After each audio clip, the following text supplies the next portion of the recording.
মানুষের জীবনে এমন কিছু আচরণ ও গুনাহ আছে যা শুধু ব্যক্তিগত অপরাধ নয়, বরং আল্লাহর বিশেষ অপছন্দের কারণ হয়ে দাঁড়ায়।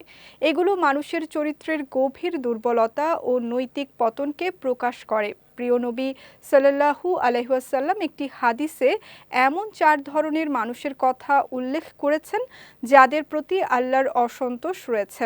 এই সতর্কবার্তা একজন মুমিনের জন্য আত্মসমালোচনা ও সংশোধনের গুরুত্বপূর্ণ দিক নির্দেশনা। বিস্তারিত ডেস্ক রিপোর্টে।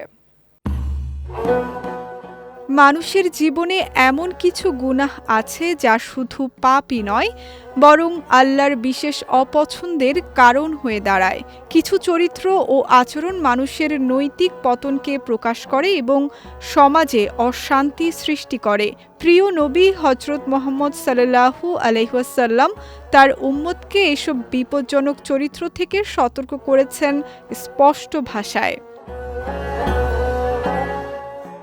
একটি হাদিসে বলা হয়েছে 4 ধরনের মানুষ আছেন যাদের আল্লাহ তাআলা ঘৃণা করেন। তাদের মধ্যে একজন হলো সেই ব্যবসায়ী যে মিথ্যা বা অতিরিক্ত কসম খেয়ে পণ্য বিক্রি করে। এ ধরনের আচরণ মানুষের বিশ্বাস নষ্ট করে এবং সমাজে প্রতারণার পরিবেশ তৈরি করে। আরেকজন হলো অহংকারী গরিব, যার কাছে দুনিয়ার গর্ব করার মতো কিছু না থাকলেও সে অহংকার করে বসে, যা তার অন্তরের অসুস্থতার প্রমাণ। তৃতীয়ত, ব্যভিচারী বৃদ্ধ, যে বয়সে মানুষের কামনা অনেকটাই কমে যাওয়ার কথা, সেই বয়সেও যদি কেউ এ পাপে লিপ্ত হয় তবে তা নৈতিক অধঃপতনের চরম দৃষ্টান্ত। আর চতুর্থজন হলো অত্যাচারী শাসক, যে নিজের ক্ষমতাকে ন্যায় প্রতিষ্ঠার বদলে জুলুমের হাতিয়ারে পরিণত করে এবং পুরো সমাজকে ক্ষতিগ্রস্ত করে।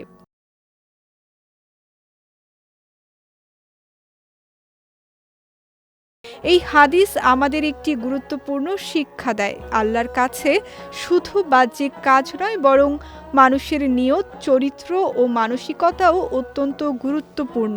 কিছু গুনাহ পরিস্থিতির কারণে আরও গুরুতর হয়ে ওঠে, তাই আমাদের উচিত শুধু পাপ থেকে দূরে থাকা নয়, বরং নিজের চরিত্রকে এমনভাবে গড়ে তোলা যাতে আমরা কখনোই আল্লাহর অপছন্দের অন্তর্ভুক্ত না হই। বিজয় টিভি নিউজ ডেস্ক।